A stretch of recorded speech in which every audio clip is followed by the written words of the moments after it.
7 words. That's all it took.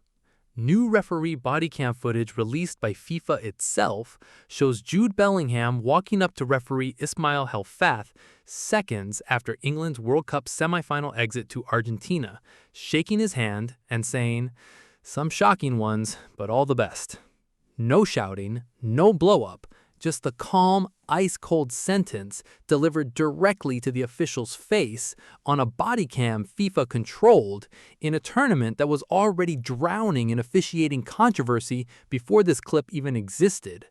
And once you see where this fits into everything else that's happened around Argentina in this tournament, the vanishing red card, the Falklands banner, the accusations of political interference, this 7-word moment stops looking like a throwaway comment and starts looking like the tip of something much bigger. Let's break down exactly what happened, what Bellingham was likely referring to, and why FIFA releasing this footage at all is its own story. If you're new here, this channel breaks down the biggest football controversies with confirmed facts, not guesswork. And if you've watched our recent videos on the Argentina FIFA saga, you already know this tournament has been a mess of controversial calls. This story connects directly to that. Today, what the RefCam footage actually shows, the context behind Bellingham's comment, the biggest disputed call from that semifinal, and why this keeps happening specifically around Argentina games in this tournament. To understand why Bellingham said what he said, you need to understand how this game actually played out.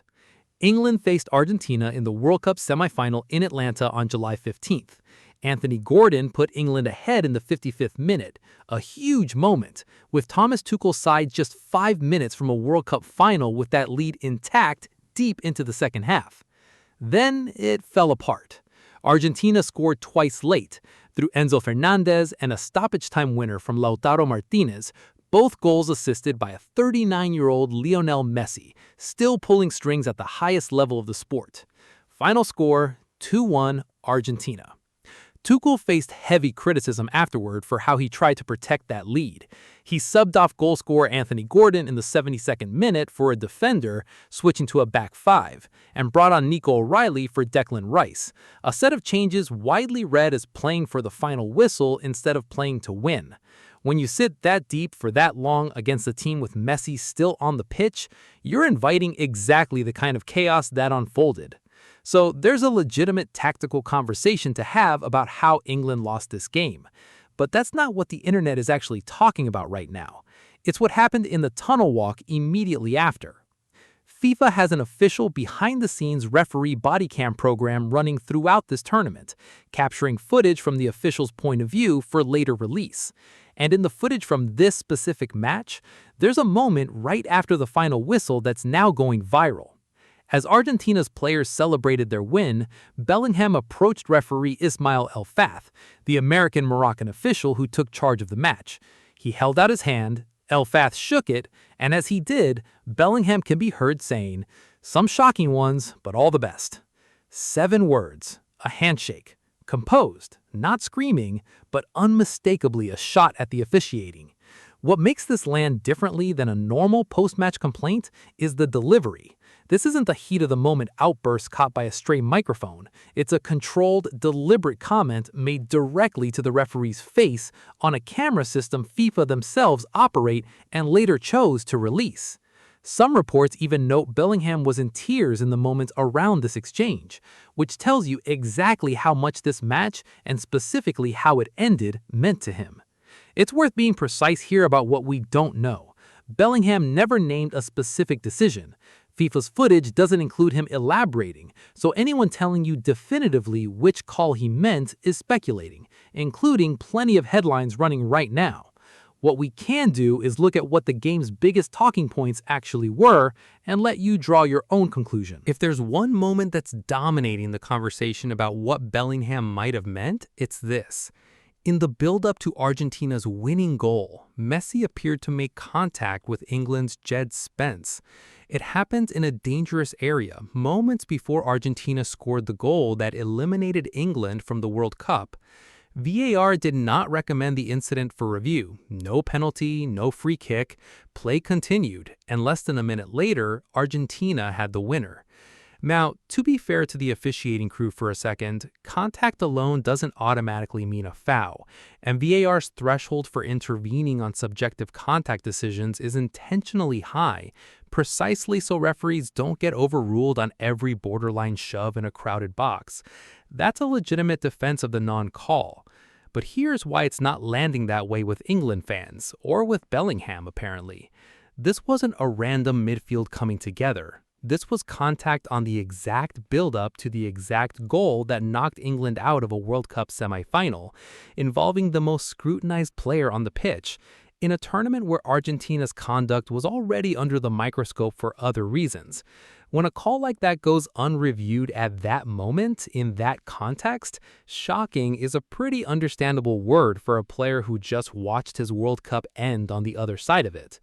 Multiple England fans circulated their own clips in the aftermath, highlighting what they saw as a pattern of fouls by Argentina players going unpunished throughout the match, not just the Messi Spence moment. Whether that pattern holds up under neutral analysis is a fair thing to debate in the comments, but the perception among England's players and fans clearly hardened around it. If this breakdown is giving you the actual context instead of just the clip everyone's sharing without explanation, hit like. It genuinely helps. And I want your honest take in the comments. Do you think Bellingham was specifically talking about the Messi Spence non-call, or was this about the whole 90 minutes of officiating? I'll be reading through. Now let's talk about why this fits into something much bigger than one semi-final. Here's the part that turns this from one player's frustrated comment into something worth a full video. This is not the only officiating controversy connected to Argentina in this World Cup. Not close. After Argentina's win over England in this same semi-final, several Argentina players displayed a banner reading "Las Malvinas son Argentinas," the Falklands are Argentinian, triggering an immediate political reaction, including calls from Downing Street for FIFA to investigate. Argentina's federation had already been fined by FIFA once before, back in 2014, for the exact same message. FIFA confirmed its disciplinary committee was assessing match reports from that incident, with the case still open heading into the final. Then came the final itself against Spain, where Argentina lost and where a red card shown to Leandro Paredes for grabbing an opponent by the throat mysteriously disappeared from FIFA's official match record. FIFA's explanation shifted from quietly withdrawn until eventually calling it an administrative glitch. That story escalated further when FIFA confirmed it had appointed a formal disciplinary and ethics prosecutor to investigate the incident. And running underneath it all is the controversy that started this entire credibility crisis for FIFA in the first place, the reversal of USA striker Folarin Balogun's red card suspension amid reports of a phone call from President Trump to FIFA President Gianni Infantino, which led a group of the European Parliament members to publicly call FIFA's leadership, in their words, profoundly corrupt. So, string it all together. A disputed non-call that may have decided a World Cup semi-final, a tournament already reeling from accusations of political interference, and the governing body that chose, for reasons of its own, to let the world see exactly what one of its biggest stars really thought in that moment.